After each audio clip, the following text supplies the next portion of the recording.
Hello everyone, welcome back to my channel.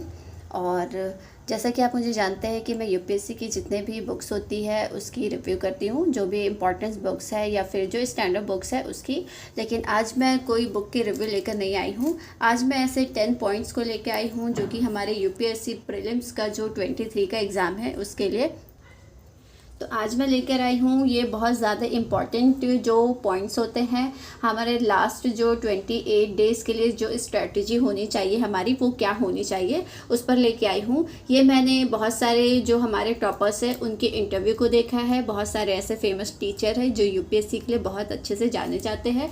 मैंने उन सबको अच्छे से सुना है। फिर उन सबका जो एक सेम निकल रहा था कि जो पॉइंट है हमारा जो लास्ट टाइम में हमारी जो स्ट्रेटजी होनी चाहिए और किस चीज़ को हमें कंटिन्यू करना है और क्या चीज़ें हमें नहीं करनी है, ये चीज़ें मैंने उसमें बहुत अच्छे से देखा। उसके बाद फिर ये जो 10 पॉइंट्स है वो निकल कर आए हैं। तो चलिए मैं इसके बारे में आपको जल्दी से बता देती हूँ। वैसे भी आपको, अगर आप प्री 23 की दे रहे होंगे तो आपको सारी प्लानिंग आपकी अच्छी से हो गई होगी, मुझे बताने की ज़रूरत नहीं है। लेकिन फिर भी आप इसे, अगर आपका यूज़ का होगा तो आप इसे देख सकते हैं।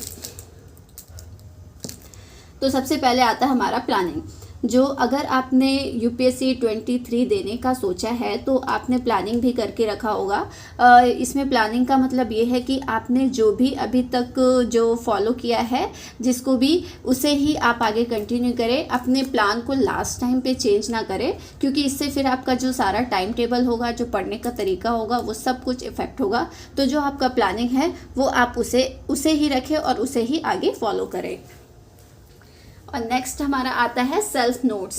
आपने स्टैंडर्ड बुक्स पढ़े होंगे, उसके बाद उसका सेल्फ नोट्स बनाया होगा, तो उस सेल्फ नोट्स को चेंज ना करें। लास्ट टाइम में बहुत सारे हमारे नेट पे ऐसी चीज़ें आ जाती है जो कि कहते हैं कि लास्ट 15 डेज़ में आपको ये नोट्स से पढ़ेंगे तो आपका ये कंप्लीट हो जाएगा, आप इससे करेंगे तो आपका ये चीज़ें हो जाएगा। तो उस चीज़ पर आप ना जाए। तो आप जो सेल्फ नोट्स बनाए होंगे, जो भी स्टैंडर्ड बुक्स आप फॉलो कर रहे होंगे, आप उससे ही आगे कीजिए। 28 डेज़ है, आपके पास बहुत कम ही टाइम बचा हुआ है। तो इस पे आप बिल्कुल भी अपने स्ट्रैटेजी को, अपने स्टैंडर्ड जो बुक्स है उसको चेंज बिल्कुल भी मत कीजिए। आप जो नोट्स बनाए हैं उसे ही पढ़िए और उसे ही फॉलो कीजिए। उसके बाद हमारा जो थर्ड थिंग्स आता है वो है करंट अफेयर का। करंट अफेयर भी आपका बहुत सारा मतलब कंप्लीट हो ही गया होगा, आपने उसको रिविज़न पर लगा दिया होगा। इसमें भी आपको वही स्ट्रेटजी अपनानी है कि आपने जो मैगज़ीन, जो भी न्यूज़पेपर, जिसे भी अभी तक फॉलो किया है, प्लीज़ उसे ही कंटिन्यू करें आगे। और जो रिवीजन का सोर्स होता है वो PT 365 या फिर किसी भी कोचिंग का कंपाइलेशन आप उसे ले सकते हैं और उससे ही अपना जो रिवीजन है उसे बहुत अच्छा और स्ट्रॉन्ग कर सकते हैं। लेकिन अब आपके पास द हिंदू आप जो डेली पढ़ेंगे वो होगा, मैगज़ीन आप जो फॉलो कर रहे होंगे वो। और ये जो PT 365 है ये बहुत ज़्यादा इंपॉर्टेंट हो जाता है, तो आप इसे ही फॉलो करें।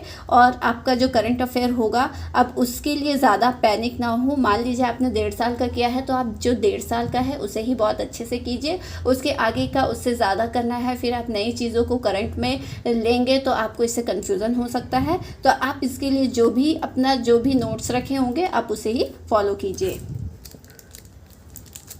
फिर आता है हमारा मॉक टेस्ट। आपके लिए मॉक टेस्ट कितना ज़्यादा इम्पॉर्टेंट है ये सिर्फ उन्हें ही पता होगा जो 23 का जो प्री है वो दे रहे होंगे और जो सारे सिलेबस को कवर कर चुके होंगे। अब आप ऐसी चीज़ों को पढ़ने मत बैठिएगा जो बिल्कुल भी नया होगा। इसलिए आप जितना भी हो उसके लिए आप मॉक टेस्ट लगाएं और फुल लेंथ का लगाएं। आपको पूरा लगाना है और उसका एनालाइज भी करना है। ऐसा नहीं है कि आप जो मॉक टेस्ट है उसको दिया और फिर एनालाइज के लिए टाइम ही नहीं निकाल रहे हैं कि आपका उसमें ज़्यादा टाइम वेस्ट हो रहा है, तो ये बिल्कुल भी नहीं है।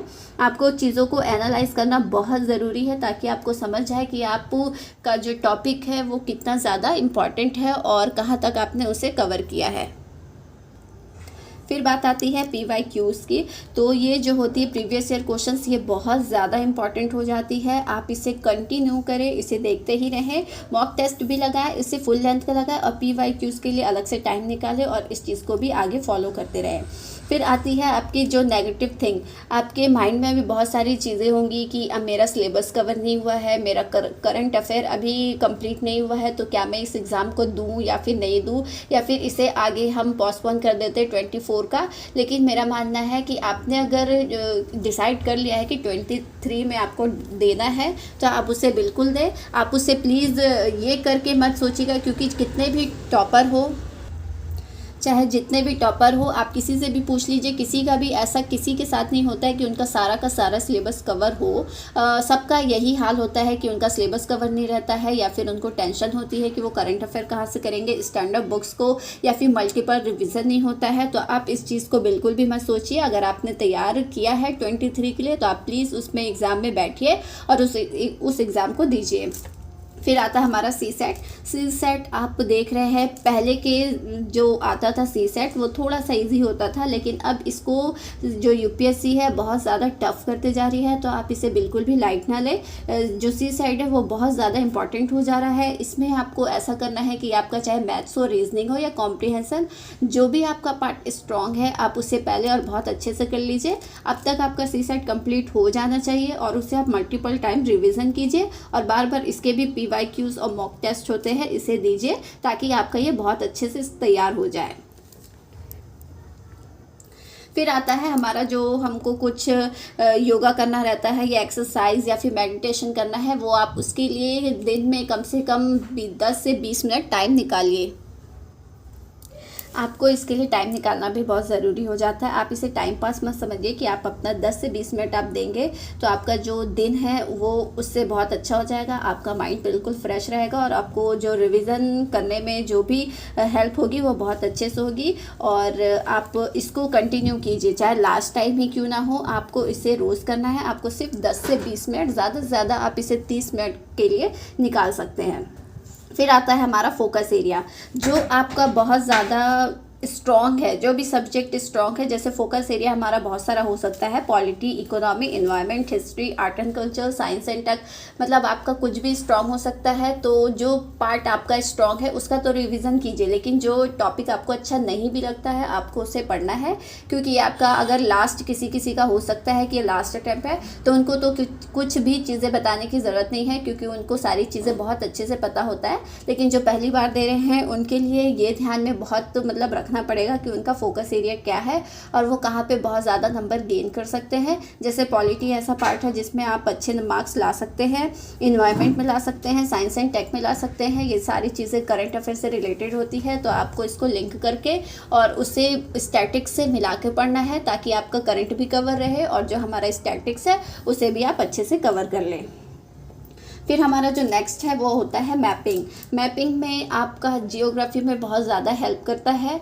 आप मैपिंग भी हमारा करंट अफेयर से भी रिलेटेड आता है, तो जो करंट अफेयर का जो मैप है उसे तो बिल्कुल अच्छे से कर लें, और जो जियोग्राफी में तो आपको सारी चीज़ें मैपिंग से ही करनी है, तो आप इस पार्ट को भी बहुत ज़्यादा स्ट्रॉन्ग रख सकते हैं, क्योंकि इसमें आपको उतनी ज़्यादा मेहनत नहीं करनी होती है। जो आपका जो मैप को आपने देखा होता है उसमें चीज़ों को आपको याद रखनी रहती है, इसमें कुछ आपको ऐसा याद नहीं करना है कि ये चीज़ कहाँ है। आप हाँ, इसके लिए आपको प्रैक्टिस की बहुत ज़रूरत है।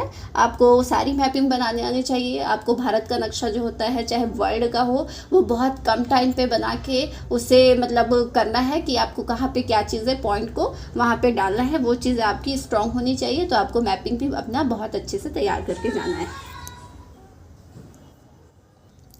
फिर 10th नंबर का आता है मल्टीपल रिसोर्सेस। एक सब्जेक्ट के लिए या एक टॉपिक के लिए अभी आप बहुत ज़्यादा कंफ्यूज हो जाएंगे कि ये भी चीज़ें पढ़ लूँ या इसके लिए ये भी पढ़ लूँ। नया चीज़ अभी आपको नेट पे बहुत सारी मिलेगी, यूट्यूब पे बहुत सारी मिलेगी कि इससे आप पढ़ लेंगे तो आपका प्रीलिम्स क्लियर हो जाएगा, इसे 15 दिन में पढ़ लेंगे तो आपका ये बहुत अच्छे से जाएगा, या फिर इससे करंट अफेयर आपकी सारी आने वाली है। तो प्लीज़ ये सब चीज़ों में ना पढ़े, और आपके जो रिसोर्सेस आपने सिलेक्ट किए हैं शुरू से आप जिसको भी पढ़ रहे हैं प्लीज़ उसे ही कंटिन्यू करें। मल्टीपल पे ना जाए कि मैं इस बुक को भी पढ़ लूँ, इसे भी कवर कर लूँ। जैसे एग्जांपल के लिए आप करंट अफेयर के लिए कोई मैगजीन फॉलो कर रहे हैं या फिर द हिंदू को ही आप फॉलो कर रहे हैं, तो प्लीज़ उसे ही आगे कैरी ऑन कीजिए। क्योंकि मान लीजिए आपने अभी इस मैगज़ीन को, फिर आपको ऐसा लग रहा है कि उस मैगज़ीन से ज़्यादा आ रहे हैं या आने के चांसेस है, फिर आप उस मैगज़ीन पे चले जाते हैं, तो ये चीज़ें आप इसको इग्नोर कीजिए, आप इसे बिल्कुल मत कीजिए। और जो नेट में अभी आते होंगे बहुत सारे आ रहे होंगे कि 15 दिन में आपको वो चीज़ें कंप्लीट कर देंगे और आपका PT 23 का है वो क्लियर हो जाएगा। तो ये सब चीज़ों में ना पड़े और आपका जो भी प्लानिंग है, जो भी स्ट्रैटेजी है, आप उसे ही फॉलो करें। ये था हमारा जो 10 पॉइंट है, जो कि आपको लास्ट 28 डेज़ ही बोल सकते हैं या 27 डेज़ में आपको फॉलो करना है। आप अपना कोई भी प्लान, कोई भी स्ट्रैटेजी किसी भी के कहने पे चेंज मत कीजिए, उसे ही आगे फॉलो कीजिए। तो ये था आज के लिए इतना ही। अगर आपको मेरा वीडियो अच्छा लगता है तो इसे लाइक कीजिए, सब्सक्राइब कीजिए एंड वीडियो देखने